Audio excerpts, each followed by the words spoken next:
പാട്ടായയിൽ നിന്നും ബാങ്കോക്ക് സിറ്റിയിൽ എത്തിയിരിക്കുകയാണ്. ബാങ്കോക്ക് സിറ്റിയിലൂടെ ഞങ്ങൾ ഇങ്ങനെ പാറി പറന്ന് നടക്കുകയാണ്. ഞാൻ ഡ്രൈവറിൻ്റെ സീറ്റിന് അരികിൽ ഇരുന്നുകൊണ്ടാണ് ഈ വീഡിയോസൊക്കെ ഷൂട്ട് ചെയ്യുന്നത് കേട്ടോ. നമ്മൾ 5 ദിവസം ബാങ്കോക്കും തായ്ലൻഡൊക്കെ കറങ്ങി കാണിക്കുന്നതും ഈ വണ്ടിയിലാണ്. അപ്പോൾ ആ ഡ്രൈവർക്കൊരു വലിയ താങ്ക്സ്. എല്ലാവരും നല്ല ഫ്രണ്ട്ലി ആയിരുന്നു കേട്ടോ. അങ്ങനെ നമ്മൾ മോർണിംഗിൽ ആ ഒരു ബാങ്കോക്കിലെ കൂറ്റൻ ബിൽഡിങ്ങുകളും ട്രാഫിക് ബ്ലോക്കും വലിയ വലിയ വാഹനങ്ങളൊക്കെ കണ്ടുകൊണ്ട് മനോഹരമായിട്ടുള്ളൊരു യാത്രയായിരുന്നു. അങ്ങനെ ലഞ്ച് കഴിക്കാനായിട്ട് നമ്മൾ ബാങ്കോക്കിലെ തന്നെ മാൽഗുഡി റെസ്റ്റോറൻറ്റിൽ കയറിയിരിക്കുകയാണ്. ഇവിടെയാണ് നമ്മുടെ ടീംസ് നമുക്ക് ലഞ്ച് ബൊഫയാണ് അറേഞ്ച് ചെയ്തിട്ടുള്ളത്. ടീംസ് ഇതേവിടെ പ്ലേറ്റൊക്കെ പിടിച്ചിട്ട് വരിയായിട്ട് ഇങ്ങനെ നിൽക്കുന്നുണ്ട്.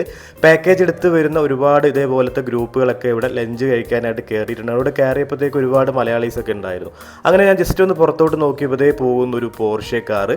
അങ്ങനെ കുറച്ച് നേരം അതിൻ്റെ ഭംഗിയൊക്കെ ഇങ്ങനെ നോക്കി നിന്നു. അതൊക്കെ ഒന്ന് ഷൂട്ട് ചെയ്തു. ഇവിടുന്ന് ഒരു 200 മീറ്റർ നടക്കാനുള്ള ദൂരമുള്ളൂ. ഞങ്ങൾ ഇന്ന് സ്റ്റേ ചെയ്യാൻ പോകുന്ന ബാങ്കോക്ക് പാലസ് എന്ന ഹോട്ടലിലാണ്. 4 സ്റ്റാർ ആണ് കേട്ടോ. അവിടെയാണ് ഞങ്ങൾ ഇന്ന് സ്റ്റേ